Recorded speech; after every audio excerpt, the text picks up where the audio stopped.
अगर आप सीबीएसई के पिछले सालों के क्वेश्चंस का एनालिसिस करोगे तो आपको पता चलेगा कि एनसीईआरटी से ज्यादातर क्वेश्चंस आ रहे हैं। और एनसीईआरटी जब मैं बात करता हूं तो लोग समझते हैं कि एनसीईआरटी की एक्सरसाइज, जबकि ऐसा नहीं है। एनसीईआरटी के एग्जाम्पल के जो क्वेश्चन दे रखे हैं ना बीच बीच में, वहां से भी क्वेश्चन पूछे जा रहे हैं और वो भी एज इट इज उठ के। और सोचो आपने उस क्वेश्चन को देख लिया और कर लिया सॉल्व, और एज इट इज उठ के अगर एग्जाम में आ गया तब तो बल्ले बल्ले हो जाएगी। फिर उसको हम डायरेक्ट सॉल्व कर देंगे क्योंकि हमने ऑलरेडी पहले कर रखा है। इसीलिए मैं जो सिमिलैरिटी बेस पे जो क्वेश्चंस, मतलब एनसीईआरटी में एग्जांपल्स दे रखे हैं सिमिलैरिटी के बेस पे, पिछले वाले एपिसोड में हमने जितने भी 3 क्राइटेरिया थे, कौन कौन से 3 थे कमेंट करके मेरे को बता दो जल्दी से फटाफट, फिर उसके बाद हम क्वेश्चंस करते हैं। और अगर आपको वो एपिसोड देखना तो लिंक आपको डिस्क्रिप्शन में मिल जाएगी। अगर यहाँ पे कोई डाउट आपको होता है कि कोई डाउट है कि हमें कुछ चीजें समझ नहीं आ रही, तो आप स्क्रीनशॉट लेकर के हमारे व्हाट्सएप ग्रुप पे शेयर कर सकते हैं या नीचे कमेंट कर सकते हैं। तो एक एक करके एनसीईआरटी के एग्जांपल्स देखते हैं क्योंकि बहुत इंपॉर्टेंट है वो एग्जांपल, पता है लोग कर नहीं पाते उसको, फिर भी एक एक करके उन एग्जांपल्स को लेकर के आते हैं और सॉल्व करते हैं, ध्यान से समझते हैं कि वो क्वेश्चन करते कैसे हैं।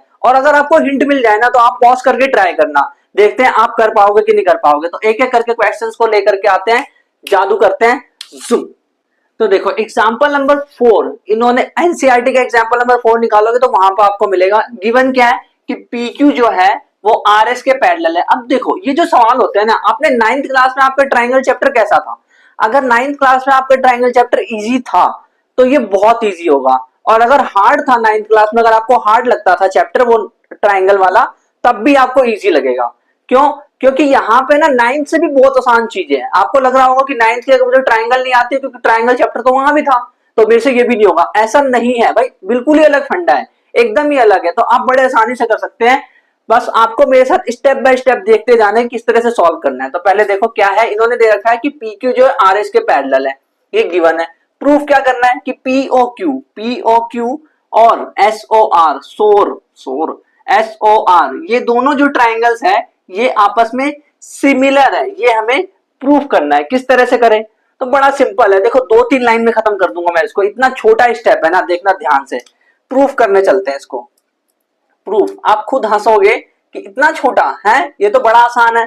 तो प्रूफ करने के लिए हम क्या करेंगे, हम बोलेंगे if P Q parallel to R S, अगर ऐसा है ये पैरेलल है। तो मेरे को एक बात बताओ यार, देखो अगर मान लो कोई 2 लाइन्स है, 2 लाइन अगर पैरेलल जा रही है, ये लाइन पैरेलल अगर जा रही है, मैंने एक लाइन ऐसे खींच दी, इस तरह से एक लाइन अगर मैंने खींची, तो क्या ये वाला एंगल और ये वाला एंगल इक्वल होगा? है ना? क्यों? Alternate angle, alternate interior angle Z बन रहा है, और जब जेड बनता है तो अल्टरनेट एंगल बनता है। और अगर एक और लाइन मैं यहां से ऐसे तिरछी कर दूं तो क्या, अरे यार सही से बनाओ, सही से एक और लाइन तिरछी कर दूं तो क्या ये वाला जो एंगल है और ये वाला जो एंगल है, ये एंगल और ये एंगल, देखो फिर भी जेड बन रहा है, दोबारा जेड बन रहा है। उल्टा सीधा जेड से कोई फर्क नहीं पड़ता, चाहे उल्टा जेड बने, ये तो सीधा है, उल्टा जेड बने या सीधा जेड बने, कोई फर्क नहीं पड़ता उससे। हमें ये देखना है कि जेड बन रहा है ना, मतलब 2 लाइंस अगर पैरेलल तो उसको कोई काट रहा है ना, तो अंदर जो एंगल्स बनते हैं उसे हम कहते हैं alternate interior angle, alternate angle भी बोल सकते हो उसको, तो वो इक्वल हो जाता है। तो अब इसको ध्यान से देखो, एक लाइन ये रही, एक लाइन ये रही, इसको कौन काट रहा है? सुई करके ये वाला काट रहा है, यानी कि एक ये वाला एंगल और एक ये वाला एंगल, यानी एंगल P और एंगल S बराबर है, angle P is equal to angle S है। क्यों भाई? क्यों है? Alternate angle. और ये भी लाइन ऐसे जा रही है तो यहां भी ये वाला एंगल और ये वाला एंगल इक्वल है, एंगल Q बराबर angle R, angle Q is equal to angle R। Reason क्या है? अल्टरनेट एंगल, है ना, सेम। अब भाई सिमिलैरिटी में क्या होता है, सिमिलैरिटी में 2 भी चीज अगर हम प्रूव कर देते और दोनों एंगल्स ही है, देखो दोनों एंगल्स ही है, तो अगर दोनों एंगल्स है और इसी ट्रायंगल में हम थे तो हमने जब पता चला, देखो ये ट्रायंगल और ये ट्रायंगल दोनों लिया हमने, इसमें ये वाला एंगल इसके बराबर आ गया, ये वाला इसके बराबर आ गया, तो डबल ए रूल तो हो गया प्रूफ, बस खत्म। अगर आप चाहो तो एक और एंगल बता सकते हो इक्वल, उससे ट्रिपल ए से ये प्रूफ हो जाएगा। यानी आप ऐसे कह सकते हो कि ये वाला एंगल और ये वाला एंगल, कौन सा एंगल होता है? आमने सामने का जो एंगल होता है वो क्या होता है? वर्टिकली ऑपोजिट एंगल, है ना। यानी एंगल पीओक्यू यानी ये वाला एंगल और आरओएस यानी ये वाला angle is equal to angle SOR भी बोल सकते हो, एसओआर क्यों बराबर है? Vertically opposite angle, vertically opposite angle की वजह से। तो हम लास्ट में लिख देंगे कि triangle POQ is similar to triangle SOR। कौन सा rule? By angle angle rule, by angle angle rule. तो इस तरह से इसको हमने प्रूफ कर दिया। आसान था कि नहीं? आप चाहते तो यहां भी छोड़ सकते थे, इतना दो करते स्टेप और सीधा बोल देते कि ये सिमिलर आ गया bye triple a rule. Triple a rule बोलो या फिर डबल ए रूल बोलो, बात वही है। डबल ए रूल से फिर प्रूफ हो जाता। दो एंगल्स निकालते तो डबल ए रूल बोलते, तीन एंगल्स निकाल करके बता दिए तो ट्रिपल ए रूल बोल रहे हो। सिंपल तो है ना? आसान है। अब चलते हैं नेक्स्ट क्वेश्चन पे। जूम। क्वेश्चन नंबर 5 देखो, एग्जाम्पल 5। इन्होंने बोला है कि ट्रायंगल्स दे रखे हैं दो, और अब हमें नहीं पता सिमिलर है यानी कुछ नहीं पता, बस दो ट्रायंगल दे दिए और कह रहे P फाइंड करो। अब कैसे करें P फाइंड? तो हमारी नजर ऐसे जाएगी, हम बोलेंगे कि ध्यान से अगर हम देखें तो यार ये अगर 60 है तो ये भी 60 होगा, क्योंकि हमें पता है कि ये चीज इसको ऐसे करके सिमिलर कर लेती है, ये चीज हमें पता है। तो यानी जो एंगल P है उसकी वैल्यू आ गई है 60। Angle P is equal to 60, और ये हो गया गलत, बिल्कुल गलत। क्यों? ना तो आपने कोई रूल लगाया, ना तो आपने कुछ करा, सीधा आपने 60 बोल दिया। किस नजरिए से बोल दिया भाई? ऐसे देखने से थोड़ी ना होता है कि देख के बोल दोगे। फॉर एग्जाम्पल अपने दोस्त को देख के थोड़ी ना बता सकते हो आप। तो मतलब एक बात बताओ, कोई ऐसा बंदा क्लास में था कि नहीं जो आपका दोस्त नहीं था पहले, वो देखने में समझदार लगता था। जैसे मैं अपने टाइम की बात बताऊं तो मेरे क्लास में एक लड़का था, तो वो देखने में बड़ा समझदार लगता था, गोरा चिट्टा एकदम चश्मे वाला, तो लगता समझदार है। बट जैसे जैसे एक दो महीने हुए तो मैं उसका दोस्त बना, तो पता चला सबसे बेवकूफ वही है क्लास में कि उसको कुछ आता ही नहीं है। तो ऐसे भी दोस्त होते हैं। वैसे कौन है आपका दोस्त, कमेंट में आप बता देना ऐसा जो आपको मिला हो। तो एंगल P 60 नहीं है, लगता है एंगल P 60 है लेकिन 60 नहीं है भाई यहाँ पे। तो कैसे करें इस सवाल को? करने के लिए हमें इस सवाल को क्या करना पड़ेगा कि बट्टे में लेना पड़ेगा, यानी कि यो बाय यो करके देखना पड़ेगा। अच्छा, मतलब ये जो नंबर्स दे रखे हैं ना इन्होंने, इसका भी तो कोई रोल होगा यार। ये जो 3.8 3 अंडर रूट 3 6, ये क्या ऐसे मजे में दे दिया क्या? नहीं ना, मजे में नहीं है ना। तो इसको कुछ करना पड़ेगा, मतलब इसको सॉल्व करना पड़ेगा। आगे किस तरह से सॉल्व करना है वो देखते हैं। तो देखो हम क्या करेंगे ना, ए बी अपॉन में, देखो ए बी अपॉन में आर क्यू ले लेते हैं। आर क्यू, अब आप बोलोगे ऐसा क्यों लिया आपने A B upon R Q? क्योंकि मुझे सॉल्यूशन पता है, सिंपल सी बात है। और ट्राइंगल में ऐसा ही होता है, इस चैप्टर में ऐसा ही है। जब तक सॉल्यूशन नहीं देखोगे, जब तक आंसर नहीं पता चलेगा, ये प्रॉब्लम है यहाँ पे। तो A B upon R Q करते हैं। अगर मैं A B upon R Q करो तो ए बी जो है वो 3.8 है, और आर क्यू की जो वैल्यू है वो 7.6 है। तो इसको मैं डिवाइड करूंगा तो 1/2 आएगा। ये A B upon R Q निकाल लिया मैंने। अब मैं निकालता हूं A C upon R P. A C upon R P, A C की वैल्यू है 3/√3, और जो आरपी है उसकी वैल्यू है 6/√3। 6/√3 है ना, √3 ये कट गया, फिर इसके बाद ये भी 1/2 आ गया। अब बीसी अपॉन पी क्यू निकाल के देखते हैं। बीसी अपॉन पी क्यू, तो बीसी अपॉन पी क्यू क्या, बीसी 6 है, पी क्यू 12 है, तो ये भी 1/2 आ गया। यानी AB upon RQ is equal to AC upon RP is equal to BC upon PQ आ गया, है ना? ये लिख सकता हूं मैं। तो मैं लिखूंगा AB upon RQ is equal to AC upon RP is equal to BC upon PQ। अच्छा, अब यहां से मैं क्या लिख सकता हूं?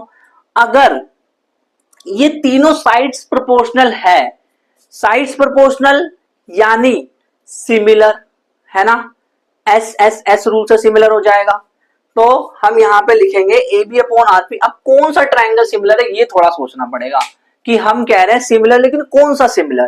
तो A B upon R Q, यानी ए बी लिया हमने, फिर आर क्यू लिया हमने। आर क्यू कौन सा, ये वाला, हाँ। ए बी लिया हमने, फिर आर क्यू लिया। तो जो ट्राइंगल है जो कि सिमिलर आएगा वो आएगा triangle A B C is similar to triangle R Q P. ये है सिमिलर। इस तरह से देखना है। ए बी देखो ऐसे देखते हैं, अगर मैंने ए बी लिया तो बटे में आर क्यू लिया, मतलब शुरू के दो बंदे, इधर भी शुरू के दो बंदे। फिर मैंने अगर बीसी लिया अगर मैंने, तो फिर इधर से मैंने क्यूपी लिया, इधर के दो बंदे लिए बाद के, तो दो बंदे लिए बाद के नीचे। ऐसे करके देखा जाता है। इसकी सिमिलैरिटी में, जैसे कॉन्ग्रुएंसी में भी ऐसे ही देखते थे 9th क्लास में, नहीं याद आ रहा तो छोड़ दो। बस ये याद रखो कि शुरू के दो जो है इधर लेते हैं तो बटे में, फिर अगले दो लेते हैं अगली बार, ऐसे करके फिर AC लूंगा तो RP लूंगा, इस तरह से होता है। और अब ये सिमिलर हो गया तो क्या मैं ये बोल सकता हूं, पहले तो ये बताओ ये सिमिलर किससे हुआ, ये सिमिलर हुआ है bye triple S rule. Triple S rule से सिमिलर हुआ तो मैं बोल सकता हूं बाय CPST। CPST मतलब congruent part of similar triangle. अगर साइड्स के प्रोपोर्शनल हो गए रेशियो, मतलब साइड्स के जो रेशियो है वो प्रोपोर्शनल हो गए, तो जो एंगल्स है वो भी इक्वल हो जाएंगे। यानी कि एंगल A जो है वो एंगल R के बराबर हो जाएगा। एंगल A कितना ये बताना मेरे को, 80 है, तो R की वैल्यू क्या हो गई, R इज इक्वल टू 80 हो गया। फिर उसके बाद एंगल B बराबर एंगल Q हो गया। एंगल B बराबर एंगल Q, यानी कि जो एंगल Q है वो 60 डिग्री है, और हमें तो P पता करना है भाई। और एंगल C बराबर angle C is equal to angle P है, बट मुझे C पता ही नहीं है। तो एक चीज ध्यान से देखो, 80 और 60 तो पता है, इन दोनों को जोड़ो क्या आएगा, 140, बच गया 40, तो ये 40 यहाँ आएगा। भाई तीनों को जोड़ने पे 180 आता है, तो ये 40 आ गया। अच्छा ये 40 आ गया, C की वैल्यू 40 आ गई, तो P की वैल्यू भी 40 आ जाएगी, यानी angle P is equal to 40 आ जाएगा। तो ये है इसका करेक्ट आंसर। 60 मत लगाना ना भूल कर भी, ये वही दोस्त है जो बेवकूफ है, लग रहा था समझदार, लग रहा था समझदार, दूर से देखा तो क्या था वो, एक डायलॉग था मेरे ख्याल से, हाँ, दूर से देखा तो अंडे उबल रहे थे, पास जाके देखा तो गज्जे उछल रहे थे, वही वाला डायलॉग यहाँ पे है। दूर से देखा तो 60 लग रहा था, पास जाके देखा तो वो 40 हो गया, मतलब आंसर जो है वो 40 आया हमारा। एग्जाम्पल नंबर 6 देखो, बहुत आसान है, ये भी 2-3 स्टेप में ही खत्म हो जाएगा। इन्होंने क्या दे रखा है कि OA multiply OB is equal to OC multiply OD, ऐसे दे रखा है, और D चलाना है। और टू प्रूव में बोला है कि एंगल A जो है, ये एंगल A एंगल C के बराबर है, ये प्रूव कर दो। और जो एंगल B है ट्विन, वो एंगल ट्विन के बराबर है, ऐसे करके बोला इन्होंने। Angle B equal to angle D है और angle A equal to angle C है, इस तरह से ये बोल रहे हैं प्रूफ करने के लिए। अच्छा अब क्या करें, पहले तो ये समझो ये CBSE 2025 का सवाल है, अभी अभी जस्ट लेटेस्ट सवाल, जो कि अभी अभी पैदा हुआ है, बिल्कुल नया नया सवाल। तो इसको कैसे करना है, किस तरह से करें, तो प्रूफ करना है हमें ये चीज। अब स्टेप देखना ध्यान से, स्टेप देखना, कुछ भी अलग चीज नहीं होगी, जो चीज दे रखी है वहीं से मैं कुछ चीज निकालूंगा। अरे यार तो मिट कैसे गया, ओ ए ओए ओए। तो अब हम लिखेंगे OA मल्टीप्लाई OB, जो दे रखा है ना वही पहले लिख रहा हूं मैं, is equal to OC OD। Okay very good. अब इसको मैं उधर भेज सकता हूं और इसको मैं इधर ला सकता हूं, यानी कि OA अपॉन में क्या लिख सकता हूं, देखो दो ट्राइंगल है ना मेरे पास, एक ये वाला ट्राइंगल है ना, और एक ये वाला, तो मैं लिख सकता हूं OA अपॉन OC OA अपॉन OC को इधर लेकर के आया और OB को उधर ले जाऊंगा, तो OD अपॉन में OB, ये हो गया। यहां तक समझ आया, मैंने कुछ नहीं करा, बस एक बंदे को इधर भेज दिया, OC को इधर भेज दिया, OB को उधर भेज दिया। ये जो OC है इसको बोला इधर आ, OB को बोला उधर जा, तो ये नीचे आ गए। अब यार एक चीज ध्यान से ऑब्जर्व करो, जब भी ऐसा दिखता है तो ये जो चीज है, ये वाली लाइन और ये वाली लाइन क्या है वो छोड़ो, अभी पैरेलल है नहीं है उससे हमें फर्क नहीं पड़ता। बट मुझे एक बात बताओ, अगर दो लाइन ऐसे जा रही होती है, ट्विंग ट्विंग दो लाइन अगर ऐसे जा रही है, तो ये वाला एंगल इसके बराबर नहीं होता क्या, आमने सामने का एंगल बराबर नहीं होता, सामने वाली बराबर नहीं होती आपके, है ना, तो ये एंगल जो है वो बराबर है।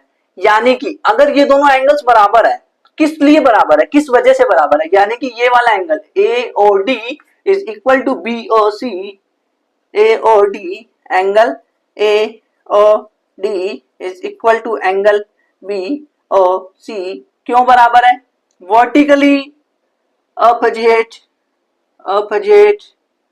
एंगल, वर्टिकली ऑपोजिट एंगल है। अब इन ट्रायंगल्स में OA अपॉन OC, OA यानी ये वाला, OC यानी ये वाला, और OD अपॉन OB, OD यानी ये वाला, OB यानी ये वाला, इक्वल आ गया, है ना, मतलब प्रोपोर्शनल इक्वल आ गए इसके। साइड्स के प्रोपोर्शनल इक्वल है, इसका इसका इसका इसका प्रोपोर्शनल साइड इक्वल है, यानी कि साइड साइड और उन साइड के बीच में एंगल फंस रहा है, एक साइड दूसरा साइड। अबे यार तो मिट क्यों जाता है बार बार। एक साइड ये रहा, एक साइड ये रहा, इन दोनों साइड के बीच में एक एंगल फंस रहा है। दोनों साइड में अगर एक एंगल फंसता है तो S A S, S A S, तो सास रूल लगेगा यहाँ पे, है ना। यानी कि कौन कौन से triangle, triangle A O D is similar to triangle B O C, कैसे, बाय सास रूल। सास रूल कैसे लगा, समझ आया ना, सास रूल। तो इस तरह से हमने करा। अब अगर ऐसा हो गया कि सिमिलर हो गया तो बाय सीपीएसटी में क्या लिख सकता हूं, बाय सीपीएसटी, बाय सी सीपीएसटी, सीपीएसटी से मैं क्या लिख सकता हूं, ध्यान से सोचना क्या लिख सकता हूं। पहले तो मुझे ये बताओ यार, ये ट्रायंगल सिमिलर है अगर, तो मैं इसको इस पे ढक दूं, मतलब क्या कह रहे हो, समझ नहीं आ रहा, ढकने का मतलब क्या कह रहे हो। मतलब मैं इसको इसको एक बार एक काम करते हैं, इस वाले ट्रायंगल को अलग निकाल लेते हैं और इस वाले ट्रायंगल को अलग, पहले से अलग है वैसे, अगर आप ध्यान से देखो तो पहले से ही अलग है ऑलरेडी। तो एंगल, ये वाला जो एंगल है ये तो हमने बराबर वर्टिकली ऑपोजिट से करा है और एस ए एस रूल से हमारा आ गया है। तो जो एंगल ए है, देखो ये वाली साइड ये रही, इस साइड के साथ में कौन सा एंगल लगा हुआ है, जिसपे मैंने एक लाइन खींची है, जिस साइड पे मैंने एक लाइन खींची है उसके साथ जो एंगल है वो इक्वल होता है जिस साइड पे, दूसरे वाले ट्रायंगल के जिस साइड पे मैंने एक लाइन खींची है उसके साथ जो एंगल है। तो angle A is equal to angle C आ गया, है ना, आया समझ।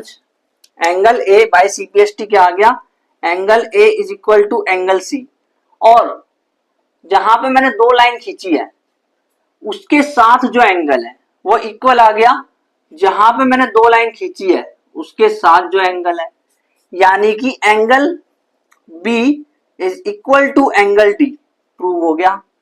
ऊपर देखो भाई, ऊपर देखो, ऊपर, वहां नहीं, ऊपर। तो यही चीज हमें प्रूव करनी थी, इस तरह से हमने इसको कर लिया। स्टेप बाय स्टेप अगर हम चलते हैं तो हमारा सारा का सारा प्रूफ हो जाता है आराम से। क्वेश्चन नंबर 8 देखो, एग्जाम्पल 8, ये सीबीएसई 2022 24 25 ऐसे सवाल ना बहुत बार आए, पूछे गए ऐसे सवाल। जब इन्होंने देखो दो ट्राइंगल्स है और इनके मीडियन, मतलब मीडियन वाले जो सवाल होते हैं वो ना ये बहुत पूछते हैं। दो तीन सवाल ऐसे मैंने देखे हैं जो कि एग्जाम में आ रखे हैं, वो बार बार रिपीट हो रहे हैं, वही सवाल, सेम सवाल रिपीट होते जा रहे हैं। ऐसा नहीं कि नए तरह के सवाल दे रहे हैं, सेम सवाल रिपीट कर रहे हैं। तो ये जो ट्राइंगल्स जो इन्होंने दे रखे हैं, अब इन्होंने अगर ऐसा कहा है कि ये जो एम है ये मीडियन है, तो इसका मतलब क्या होगा, ध्यान से समझना एक बात। अगर ये मीडियन है तो कहीं ना कहीं एक चीज समझना कि ए बी जो है, ए बी वो जो है ए एम का डबल है, 2am, यानी ए बी ने इसको दो बराबर हिस्से बांटा है कि नहीं बांटा है। तो अगर ये और ये बराबर है तो अगर मैं इसका डबल ले लूं यानी ए बी हो जाएगा, ए एम का डबल ए बी हो जाएगा, तो ये तो लिखा है ए एम का डबल ए बी। तो इस तरह से अब देखो, अब यहां पे मैं ये भी तो लिख सकता हूं कि बी एम जो है वो 2bm जो है वो ए बी हो सकता है, ये भी मैं लिख सकता हूं। और मैं ये भी लिख सकता हूं यहाँ पे सिमिलरली, इस तरह से मैं यहाँ पे लिख सकता हूं कि जो पी क्यू है, P Q is equal to 2pn है, और या फिर ये बोल सकता हूँ P Q is equal to 2qn है ना, qn का डबल। तो इस तरह से मैं इसको कह सकता हूँ। ये चीज हमें मीडियन का मतलब समझ आया। मीडियन मतलब कि दो लाइन, मतलब एक लाइन जा रही है ना, ये लाइन अगर जा रही है, ये लाइन, तो एक आधा इधर हिस्सा बना आधा हिस्सा, तो ये आधे आधे हिस्से की बराबर हिस्से हो जाता है। मीडियन मतलब बीच में से जा रहा है ना, उसको कहते हैं।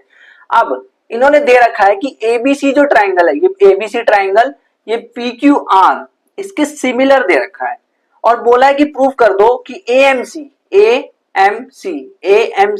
और पीएनआर ये दोनों ट्राइंगल सिमिलर है, इसको प्रूव कर दो। तो पहले एक काम करते हैं, अगर ये ऐसा कह रहे हैं कि दोनों सिमिलर है तो इन दोनों ट्राइंगल्स को अलग से निकाल करके रख लेते हैं। इन दोनों ट्राइंगल्स को मैं अलग से निकाल लेता हूं, प्रूफ करने चलता हूं। पहले तो प्रूफ इन दोनों ट्राइंगल्स को अलग से निकाल के रख लेता हूं। एएमसी को एएमसी को अलग से निकाल लेता हूं, ये ना एएमसी। और दूसरा वाला जो ट्राइंगल है जो मैंने निकाला वो है पी एन और आर, ठीक है। तो ए एम सी और पी एन आर ये हमारे दो अलग अलग ट्राइंगल्स है जिसको मैंने निकाला क्योंकि इसको सिमिलर प्रूफ करना है। अब शुरुआत कहां से करें? तो शुरुआत ऐसे करते हैं हम कि हम बोलेंगे, ये तो मैंने डायग्राम बनाया इसको छोड़ो, मैं कह रहा हूं कि शुरुआत कहां से करेंगे। शुरुआत करेंगे गिवन दैट क्या दे रखा है कि triangle A B C is similar to triangle P Q R. अच्छा, अगर ऐसा है कि एबीसी और पी क्यू आर सिमिलर है, अगर ऐसा है देन तो एक चीज होगी कि A B upon P Q is equal to B C upon Q R is equal to A C upon P R. सही कह रहा हूं भाई? अगर सिमिलर होता है, कोई भी अगर दो ट्राइंगल्स है अगर सिमिलर होते हैं तो उसके साइड्स के रेशियो प्रोपोर्शनल होते हैं और उसके एंगल्स भी इक्वल होते हैं, ये चीज हमें पता है। तो वही मैं लिखने जाऊंगा अब मैं। तो एबीसी और पी क्यू आर अगर सिमिलर है तो उसके according A B upon P Q, A B upon में P Q, A B upon P Q जो है वो इक्वल है B C upon Q R, B C upon Q R और A C upon P R के, A C upon P R के equal है। And इसका मतलब एक और चीज होगी ना, एंगल्स भी इक्वल होते हैं, साइड रेशियो प्रोपोर्शनल होते हैं, साइड्स के जो साइड जो होते हैं वो प्रोपोर्शनल अगर होंगे तो एंगल्स भी इक्वल होंगे, यानी angle A is equal to angle P और angle B is equal to angle Q और angle C is equal to angle R होगा। ये चीज समझ आई यहां से हमें। अब आगे क्या करें? अब ध्यान से समझना एक चीज कि मैंने बोला ये वाली चीज, मैंने ये वाली चीज बोली कि ए बी जो है वो 2bm है और 2am भी है और PQ 2pn है और 2qn भी है। तो अभी हमें किसकी जरूरत है? यानी अभी हमने कौन से दो ट्राइंगल है जो हमें, कौन से ट्राइंगल्स हमें दो सिमिलर करने हैं? हमें AMC और PNR ये वाले ट्राइंगल जो मैंने अलग से निकाल लिए हैं, मुझे इसको सिमिलर करना है। तो इसको सिमिलर करने के लिए मैं क्या करूं? तो मैं अब बोलूंगा इन ट्राइंगल या सीधा लिख सकता हूं मैं, देखो इन ट्राइंगल, कौन कौन से ट्राइंगल में? AMC and triangle PNR। उसमें मैं क्या कह सकता हूं? मैं ये कह सकता हूं, ध्यान से देखना, कि AB इज इक्वल टू, जो AB है, AB वो AM का डबल है 2AM। और इस वाले में क्या कह सकता हूं कि जो PQ है, PQ वो PN का डबल है 2PN। अब मैं क्या करूंगा? Put this in equation number 1, इसको 1 नाम दे देते हैं, इसमें मैं इसको पुट करने जा रहा हूं। पुट इन इक्वेशन 1, इक्वेशन 1 में इसको रखूंगा AB बराबर 2AM और AM और PQ बराबर 2PN, इसको मैं इक्वेशन नंबर 1 में रखूंगा। तो AB की जगह मैं ये रखूंगा, एक काम करते इसको ले लेते हैं AB अपॉन PQ वाले को और AC अपॉन PR वाले को ले लेते हैं। तो पुट करने के बाद ये कैसा लगेगा? AB की जगह मैंने 2AM ले लिया, 2AM और PQ की जगह मैंने 2PN ले लिया, इज इक्वल टू कैसा होगा? AC अपॉन PR और 2 से 2 कट जाएगा तो हमारे पास क्या आया? AM upon PN is equal to AC upon PR। और एक और चीज हमें पता है कि जो एंगल A है, एंगल A और एंगल P वो इक्वल है, angle A is equal to angle P है। और ये कहां से पता चला हमें? Angle A equal to angle P कैसे पता चला हमें? फ्रॉम अबव, यानी ऊपर, यहां से पता चला, फ्रॉम अबव, ऊपर से पता चला, यानी यहां से पता चला। ठीक है, अब ध्यान से सुनना मेरी बात। AM अपॉन PN, AM ये रहा AM अपॉन में PN और AC upon PR, AC upon में PR, और इन्होंने बोला है कि A is equal to P है। तो देखो एक साइड ये रही और एक साइड ये रही और इन दो साइड्स के बीच में एक एंगल फंस रहा है, यानी कि SAS। तो साइड एंगल साइड रूल से ये दोनों सिमिलर हो गए। यही तो करना होता है, दो साइड ले लिए रेशियो, दोनों साइड्स के रेशियो ले लिए और एंगल ले लिए, तो यानी ये सिमिलर हो गए, ये ट्राइंगल सिमिलर हो गया। फिर हम लिखेंगे यहाँ पे कि ट्राइंगल एम सी सिमिलर हो गया ट्राइंगल पी एन आर के। और कैसे हुआ? बाय कौन सा रूल? सास रूल, SAS रूल से ये हमारा प्रूफ हो गया। इस तरह से हमने इसको कर लिया। तो फर्स्ट वाला तो हो गया भाई, फर्स्ट वाला यहां से लेकर यहां तक हो गया। अब हम लिखेंगे सेकंड वाले को सॉल्व करने के लिए लिखेंगे बाय CPST। CPST से हमें एक चीज समझ आएगी, ध्यान से देखना। क्या चीज समझ आएगी? CPST से कुछ नई चीज समझ आएगी। देखो वो ये है कि अगर ये ट्रायंगल सिमिलर है, अगर सिमिलर होता है तो इनके साइड्स के जो रेशियो होते हैं प्रोपोर्शनल होते हैं, ये बात हमें पता है ना। साइड्स के जो रेशियो वो मैं प्रोपोर्शनल कर दूंगा। यानी मैं लिखूंगा CPST से बाय CPST मैं लिखूंगा CPST के अकॉर्डिंग दोनों ट्राइंगल्स में अगर हम ध्यान से देखें तो AM upon PN, AM upon में PN बाय CPST लिख रहा हूं, AM अपॉन PN। और क्या लिखूंगा मैं यहाँ पे? CM upon RN, CM upon में RN is equal to AC upon PR, AC upon RP, AC upon RP ऐसे लिख दिया मैंने। या PR भी बोल सकते हैं, PR बोल देते हैं क्योंकि यहाँ भी सब जगह PR ले रखा है तो यहाँ पे भी PR ही ले लेते हैं हम। तो देखो अब ध्यान से देखना कि इन्होंने प्रूफ क्या करने को बोला है। इन्होंने बोला है कि CM upon RN is equal to AB upon PQ कर दो। तो CM अपॉन RN कहीं दिख रहा है? यहाँ पे दिख रहा है। CM अपॉन RN हमें यहाँ पे दिख रहा है, ठीक है। इसको इक्वेशन नंबर 2 नाम दे दो आप, इक्वेशन नंबर 2 नाम दे दिया, ठीक है। और AB upon PQ, AB upon PQ कहीं दिख रहा है? ये रहा AB अपॉन PQ, ये रहा। अब ध्यान से देखो, एकदम ध्यान से, कि CM अपॉन RN जो है वो AC अपॉन PR के बराबर है। और AC अपॉन PR कह रहा है कि मैं तो AB अपॉन PQ के बराबर हूं। मतलब AC अपॉन PR कह रहा है कि मैं CM अपॉन R के बराबर हूं, और इधर AC अपॉन PR कह रहा है कि मैं AB अपॉन PQ के बराबर हूं। तो भाई दोगले वाली हरकत क्यों कर रहा है यहाँ पे? तो AC अपॉन PR वो CM अपॉन RN के बराबर है, और अगर AB अपॉन PQ के बराबर भी है तो AB अपॉन PQ यानी ये और ये बराबर नहीं हुए क्या? मतलब अगर आपके पास 5 रुपए है और आपके पास जितने रुपए उतने ही आपके दोस्त के पास है, और आपका दोस्त कह रहा है कि मेरे पास जितने रुपए है उतने ही चुन्नू के पास है, तो आपके पास और चुन्नू के पास बराबर पैसे हुए कि नहीं? तो वैसे इक्वल हो गया, यानी कि AB upon PQ is equal to CM upon RN। तो यहाँ पे हम लिखेंगे फ्रॉम फर्स्ट एंड टू क्या लिखेंगे? AB अपॉन PQ, AB या फिर जो पूछा वही लिख देते, उनकी भाषा में लिख देते, उनको तसल्ली हो जाए थोड़ी। CM upon RN is equal to AC upon क्या है AB है, sorry AB upon PQ, AB upon PQ। तो ये हमारा हो गया प्रूव्ड, और ये सेकंड का आंसर है, ठीक है। तो फर्स्ट और सेकंड तो हमने कर दिया। अब इसको कैसे करें? तो इसको भी आप इसी तरह से कर सकते हो। अगर आप ध्यान से इसको आपने ऑब्जर्व किया है तो आप इस वाले ट्रायंगल की जगह आप ये वाला ट्रायंगल ले लो और ये वाला ले लो, और तब भी आप इस तरह से ही सॉल्व कर सकते हो। बाकी थर्ड वाला क्वेश्चन जो है इसको मैं भी सॉल्व करके दिखाता हूं आपको।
थर्ड वाले को सॉल्व करने के लिए आप क्या करो, देखो ये जो चीज है ना, ये गिवन दैट, और ये जो आपने AB upon PQ, BC upon QR, AC upon PR लिखा है इक्वेशन नंबर फर्स्ट, ये सारी चीजें सेम है, इसको एज इट इज रहने दो। बस जो आप ट्राइंगल ले रहे थे उन ट्राइंगल्स को चेंज कर दो, जो ट्राइंगल्स आप ले रहे हो ना उन ट्राइंगल्स को आप चेंज कर दो। और ये क्वेश्चन नंबर 3 है तो 3 तो लिखना ही पड़ेगा।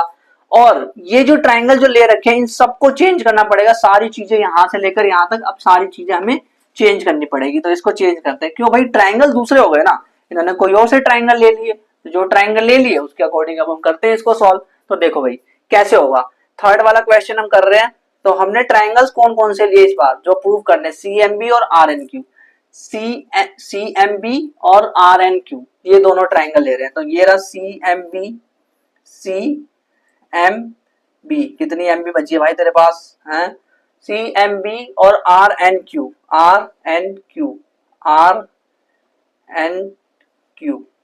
ये हो गया, ठीक है। तो अब इसको करते हैं सॉल्व। तो कैसे करें, ये चीज तो सेम है बिल्कुल एज इट इज है। अब इस वाले ट्राइंगल में घुस जाओ, घुसने का मतलब ये नहीं कि अंदर घुस गए। तो अब देखो इन ट्राइंगल CMB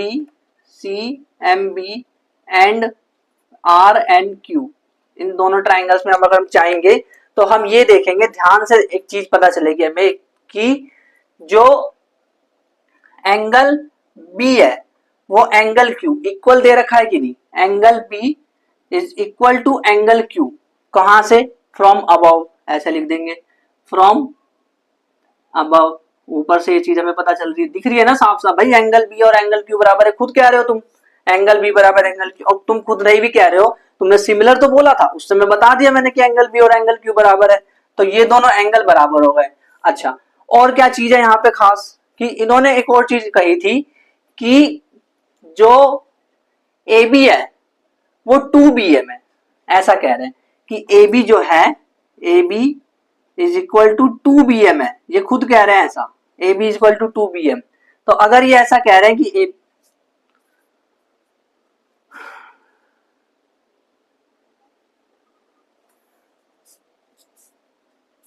तो अगर ये ऐसा कह रहे हैं कि AB 2BM के बराबर है, और ये ऐसा भी कह रहे हैं कि PQ जो है PQ वो 2QN के बराबर है, 2QN के बराबर है, अगर ऐसा है तो इन वैल्यूज को पुट इन इक्वेशन 1 में रख दो इसको, फिर AB की जगह 2BM रख देना और PQ की जगह 2QN रख देना। तो इसको जब मैं रखूंगा तो क्या आ जाएगा, मेरा आ जाएगा 2BM अपॉन में 2QN इज इक्वल्स टू, क्या मुझे AC अपॉन PR से मतलब है, ध्यान से सोचना, क्या इस ट्राइंगल में जो ट्राइंगल्स मैंने लिए हैं उसमें AC अपॉन PR है, ध्यान से देखो इसमें है AC अपॉन PR, क्या इसमें AC दिख रहा है, नहीं है भाई, AC तो नहीं है, AC तो नहीं है, PR भी नहीं है, तो AC अपॉन PR वाले को ध्यान नहीं देंगे इस बार, AC अपॉन PR वाले को इस बार ध्यान नहीं देंगे हम, बिल्कुल ध्यान नहीं देंगे, हम ध्यान देंगे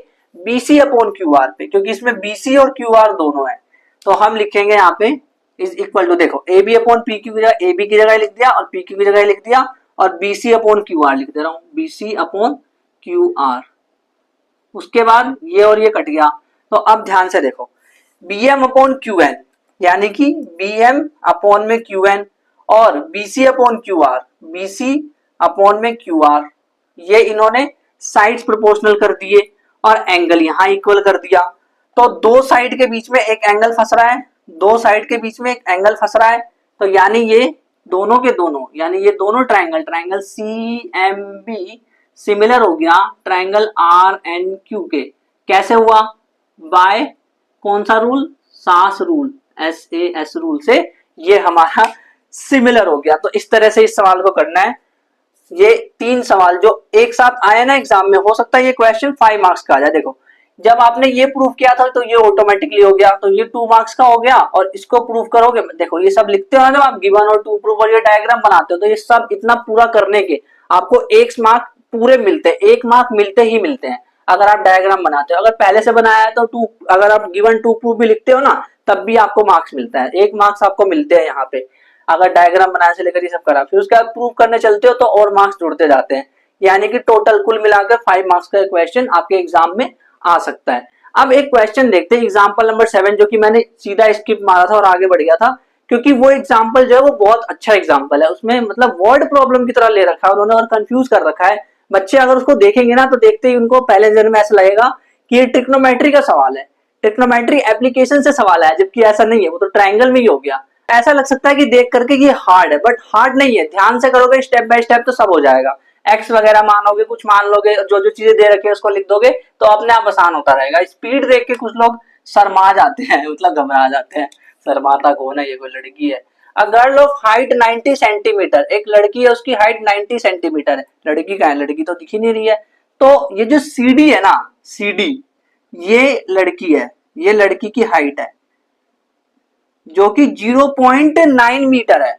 90 सेंटीमीटर को मीटर में कन्वर्ट कर सकता हूं तो 0.9 मीटर हो जाएगा, यानी कि मैं यहां लिख दूंगा 0.9 मीटर। अब मैंने मीटर में क्यों चेंज करा, क्योंकि भाई देखो ना, खुद देखो, सब मीटर की बात कर रहे हैं, ये भी यहाँ मीटर की बात कर रहा है, ये सेकंड की बात कर रहा है, और साथ में यहाँ पे मीटर लगा हुआ है, तो मुझे मीटर की बात करनी पड़ी इसीलिए। अब एक बंदे को चेंज कर सकता हूँ, सबको थोड़े ना चेंज करूंगा कि सबको सेंटीमीटर में कर दूं, एक को करना ज्यादा अच्छा रहेगा, इसीलिए मैंने उसको 0.9 मीटर कर दिया। ठीक है, तो लड़की की जो हाइट है वो 0.9 मीटर है।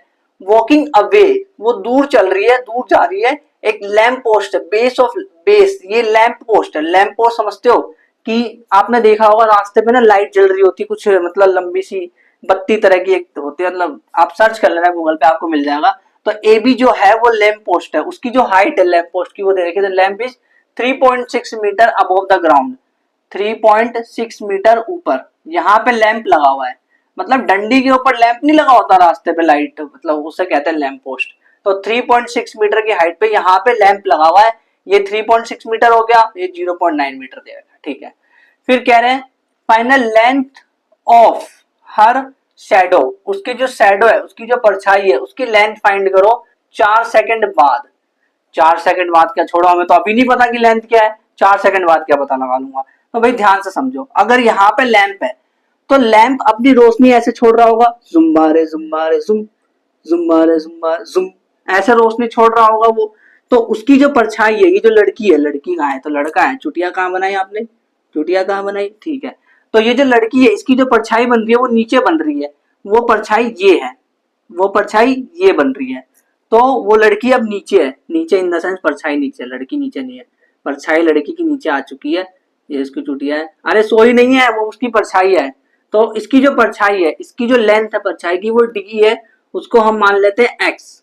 मैं लिखूंगा यहाँ पे late length of shadow, length of shadow, length of shadow after after 4 second, उसको मैंने माना डीई और वो है एक्स, वो एक्स है। ठीक है, यहां तक समझ आया।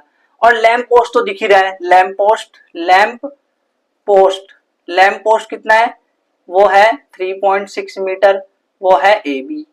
और जो गर्ल है, जो लड़की है, गर्ल, वो C D is equal to कितना है, 0.9 मीटर। यहां से चीजें हमें पता चल गई। अब वो जो लड़की है ना, उसने यहां से लेकर यहां जाना शुरू किया, यहां से लेकर यहां तक गई, यहां से शुरू करा, बेस से, लैंप पोस्ट है उसके बेस से यहां से चलेगी, यहां से चलना शुरू किया। और ये स्पीड क्या है इसके जाने की, इसकी स्पीड है 1.2 मीटर पर सेकंड से जा रही है, और ये यहां पहुंच गई 1.2 मीटर सेकंड से, ये यहां पहुंच गई। और जो यहां पहुंची है ना, ये जहां पहुंची है वो 4 सेकंड बाद पहुंची है, 4 सेकंड बाद पहुंची है, वो भी 1.2 मीटर पर सेकंड की स्पीड से। 1.2 मीटर पर सेकंड, अब ध्यान से सुनना, 1.2 मीटर पर सेकंड 1.2 मीटर पर सेकंड मतलब क्या, मतलब एक सेकंड में 1.2 मीटर, यानी स्पीड दे रखी है, सिंपल सी बात है, ये स्पीड दे रखा है, ये टाइम दे रखा है, डिस्टेंस नहीं निकाल सकते क्या हम, भाई इतनी तो साइंस आती है बेसिक सी, कि डिस्टेंस बराबर स्पीड इनटू टाइम। तो हम यहाँ पे लिखेंगे बीडी बराबर, बीडी बीडी पीने वाला, बीडी बराबर स्पीड यानी डिस्टेंस बराबर स्पीड इनटू टाइम। स्पीड क्या है 1.2 मीटर पर सेकंड, इनटू टाइम क्या है 4 मीटर, 4 सेकंड, 4 सेकंड। तो ये आ जाएगा 12 दूनी 24, 12 36, 12 चौक 48, 4.8 मीटर। तो यानी जो बीडी है ना वो 4.8 मीटर है। और हमें फाइंड क्या करना है, हमें तो एक्स चाहिए। देखो बोला है ना शैडो, शैडो की जो मतलब शैडो कितना है, शैडो एक्स चाहिए हमें। तो कैसे पता करें अब हम, कैसे, तो एक काम करते हैं, ध्यान से सुनना। मैं ट्रायंगल ले लेता हूं, एक बड़ा वाला ट्रायंगल और एक छोटा वाला, एक बड़ा वाला ट्राइंगल और एक छोटा वाला ट्राइंगल, बड़ा वाला और छोटा वाला, बड़ा और छोटा, यानी ए बी ई और C D E, A B E, A B E और सी डी ई। तो हम मैं यहाँ पे लिखूंगा in triangle A B E and triangle C D E. क्या है उस ट्राइंगल के अंदर, क्या खास बात है? तो खास बात यह है कि एंगल बी और एंगल डी बराबर है। Angle B is equal to angle D है, जो कि 90 डिग्री है। क्यों 90 डिग्री है भाई? एक बात बताओ, जो लैंप खड़ा होगा रास्ते पे, सड़क पे, वो सीधा होगा ना? सीधा खड़ा होने का मतलब परपेंडिकुलर यानी 90 डिग्री। और वो लड़की ऐसे ऐसे खड़ी है क्या? ऐसे झुककर नहीं, वो भी सीधी खड़ी है एकदम स्ट्रेट यानी 90 डिग्री पे। तो angle B is equal to angle D आ गया, और angle E is equal to angle E. मतलब अरे भाई देखो, ये बड़ा वाला जो ट्राइंगल है इसमें एंगल ई आ रहा है कि नहीं आ रहा है? ये एंगल ई आ रहा है कि नहीं आ रहा है? और जो ये छोटा वाला ट्राइंगल है इसमें भी एंगल ई आ रहा है। तो दोनों में एंगल ई आ रहा है यानी कि कॉमन। एंगल ई बराबर एंगल ई क्यों है? क्योंकि कॉमन है भाई। एंगल ई तो एंगल ई के बराबर होगा ना, कॉमन। अब ए बी ई और सी डी, ये दोनों ट्राइंगल डबल ए रूल लग गया कि नहीं? एंगल एंगल, तो डबल ए रूल से ये दोनों सिमिलर हो गए। तो triangle A B E similar हो गया ट्राइंगल सी डी ई के बाय डबल ए रूल से। अच्छा, अगर सिमिलर हो गया तो आप बाय सीपीएसटी क्या लिख सकते हो? बाय सीपीएसटी मैं लिख सकता हूं कि यो बाय यो यानी कि ए बी अपॉन, मतलब साइड्स के रेशियो प्रोपोर्शनल करूंगा अब मैं, A B upon C D is equal to यो यानी बी ई अपॉन में यो यानी डी ई। आ रहा है ना समझ में भाई? यो बाय यो इज इक्वल टू यो बाय यो, और is equal to A E, पूरा ए ई अपॉन में सी ई। ये तो समझ आ गया होगा सीपीएसटी से क्या चीज आई है। यो बाय यो इज इक्वल टू यो बाय यो इज इक्वल टू यो बाय यो, ठीक है, वो लिख दिया। अब इसमें वैल्यूज को पुट कर दो, जो वैल्यू जहां है। ए बी की वैल्यू क्या दे रखी है? 3.6 दे रखी है, 3.6, वो तो लैंप पोस्ट है। सी डी की वैल्यू है आपके पास, सी डी 0.9, हाँ वो लड़की की हाइट है, is equal to BE upon DE. अब ध्यान से सुनो मेरी बात, एक चीज ध्यान से सुनना, जो एई अपॉन एसी है, एई और सी है, वो तो एई और सी, क्या एई और सी से आपको मतलब है? क्या आपको एई और सी से कोई मतलब है? नहीं है ना, कोई मतलब नहीं है। क्यों कोई मतलब नहीं है? क्योंकि ना तो हमें एई चाहिए ना तो हमें सीई चाहिए, कुछ चाहिए ही नहीं हमें। फिर भी आप वैसे लिख सकते हो, कोई दिक्कत नहीं। देखो बीई अपॉन डी लिख दो, बीई क्या होगा? 4.8, बीई ये पूरा होगा 4.8 plus x, 4.8 plus x, DE क्या होगा? एक्स होगा सिर्फ, और is equal to AE upon C. वैसे इसका कोई काम है नहीं, ए अपॉन सी इसका कोई काम है ही नहीं, तो इसको लिखने की जरूरत ही नहीं है भाई। इसकी वैल्यू छोड़ना चाहिए हमें, कुछ चाहिए थोड़ी ना। अब ये आ गया इक्वल, तो अब आगे इसको सॉल्व करेंगे तो क्या आ जाएगा? देखो 0.9 है और ये 3.6 है, तो ये 4 टाइम्स कट जाएगा और ये इधर जाएगा तो ये 4x हो जाएगा। 4x is equal to 4.8 plus x, x इधर आएगा तो ये 3x हो जाएगा। 4x minus x equal to 3x is equal to 4.8 हो जाएगा, और x जो है यहाँ से 1.6 आ जाएगा ना, 3 एकम 3, 3 छक 18, 1.6 मीटर। यानी जो ये जो लड़की है, प्यारी सी लड़की जो है, इसकी जो शैडो है, उसकी जो शैडो की जो लेंथ है वो x is equal to 1.6 metre आई है। इस तरह से आंसर निकाला। और जब क्वेश्चन हम देख रहे थे तो हमें मुश्किल लग रहा था, बट हम स्टेप बाय स्टेप सिमिलैरिटी से करते गए तो होता गया। अब कुछ लोग सोचेंगे कि इसमें तो हम चाहे तो क्या कर सकते हैं, हम ना ट्रिग्नोमेट्री के बारे में भी थोड़ा सोच सकते हैं, कुछ लोग ऐसा सोचेंगे। बट प्रॉब्लम यह है कि यहाँ पे एंगल ही नहीं है। अगर एंगल होता तब ट्रिग्नोमेट्री लगाते ना, क्योंकि एग्जाम में देखो अगर क्वेश्चन आता है, ये वाला क्वेश्चन एग्जाम में आएगा तो कुछ लोग एंगल ढूंढेंगे, बोलेंगे कि ट्रिग्नोमेट्री का क्वेश्चन है, शैडो वगैरह, वो तो ट्रिग्नोमेट्री में ही बात होती है, ट्रिग्नोमेट्री एप्लीकेशन से रिलेटेड है। बट जब जैसे जैसे आगे आप पढ़ोगे इस क्वेश्चन को तो आपको हिंट मिल जाएगा अपने आप खुद ही। जब आप इस क्वेश्चन को देखोगे ना, सॉल्व करने बैठोगे जब एग्जाम में, या फिर कभी भी आप इसको सॉल्व करोगे तो आपको पता चल जाएगा खुद ही अपने आप सॉल्व करते करते कि इसमें ट्रिग्नोमेट्री लग रही है या फिर ट्राइंगल लग रहा है। तो इस तरह से इन सारे क्वेश्चंस को करना है। ये सारे क्वेश्चन जो मैंने कराए इसकी प्रैक्टिस आपको खुद से एक और बार फिर से करनी है, और आज की डीपीपी जरूर सॉल्व करनी है। आज की डीपीपी में आपको टॉप 5 क्वेश्चन मिलेंगे जो कि मोस्ट इंपोर्टेंट है। और अगर आपको ट्रायंगल के बाकी के एपिसोड देखने तो इस वाले प्लेलिस्ट पे क्लिक करो, बट अगर आपको रियल नंबर्स देखना है तो इस वाले प्लेलिस्ट पे क्लिक करो। बाकी जब आप इन वाले प्लेलिस्ट पे क्लिक करो तो मैं आपको वहीं पे मिलूंगा।